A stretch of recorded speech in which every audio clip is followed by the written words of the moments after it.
The revolution that swept across the terrain of Indian poetry in English after independence was an extremely comprehensive one. First of all, traditional verse came to be replaced by free verse.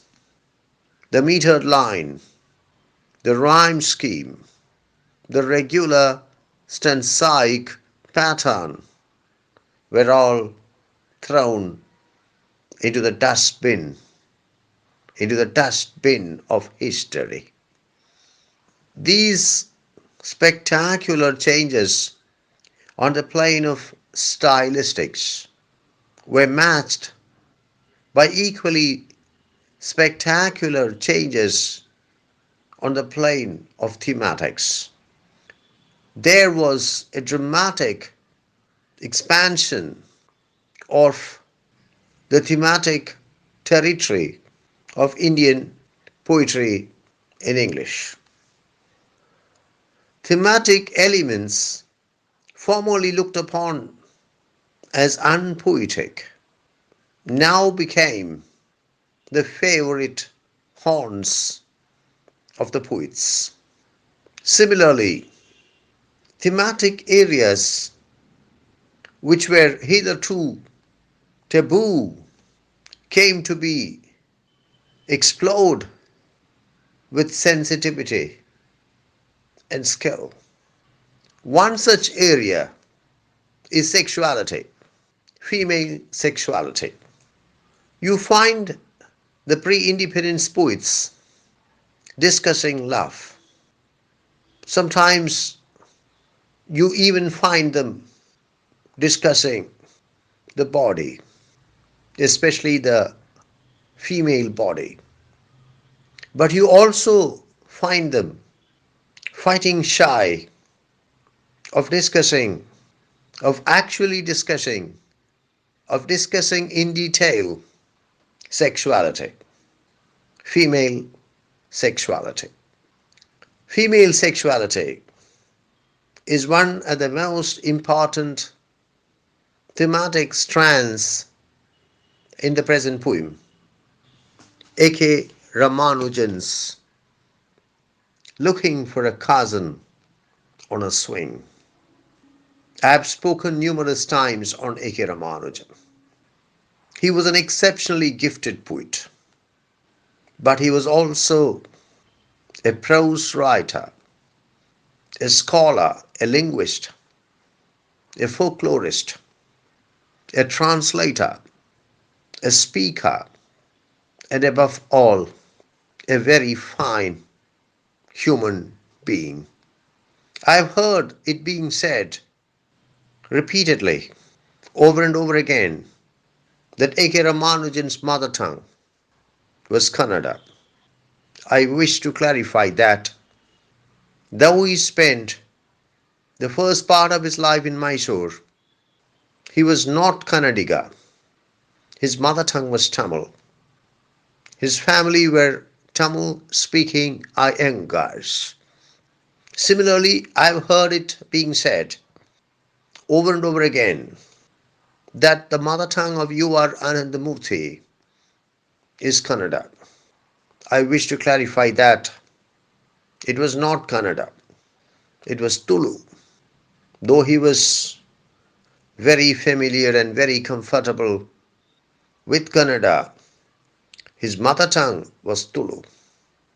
Let us take a close look at the title of the poem, Looking for a Cousin on a Swing. Looking for. What is the meaning of looking for? To look for. To look for means to search, to seek out, to expect,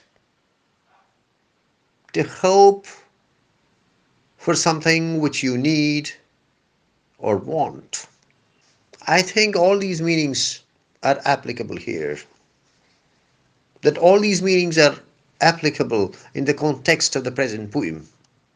Looking for a cousin. Who is a cousin? Your cousin is the son or the daughter of your uncle or your aunt. You can have near cousins. You can also have distant cousins.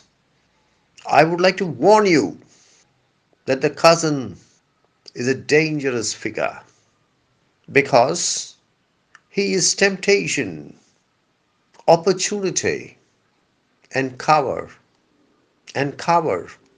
all rolled up into one. I hang around with a girl. Somebody asks me, who is she? I say cousin. There the inquiry is thwarted. There the inquiry ends. There the investigation ends. We shall discuss the term cousin in further detail later. Looking for a cousin on a swing. What is a swing? A swing is a seat hung on ropes, hung on chains, on which you can sit and move back and forth. Children love the swing very much. But there is more, to the swing here than meets the eye. The swing here is a potent symbol. The swing moves back and forth. The rhythm of the movement of the swing closely parallels the rhythm of the sexual act. What is the title? Looking for a cousin on a swing. As I said, the poem is an exploration of female sexuality. And the poem has a rather tongue-in-cheek title. It is a title loaded with humor, loaded with irony. Looking for a cousin on a swing. I'm sure that the poet must have smiled to himself while writing this title. Needless to say, as in the case of most Ramanujan poems, it's a very appropriate, very effective title. A title which in a very subtle and very indirect manner captures the thematic essence of the poem.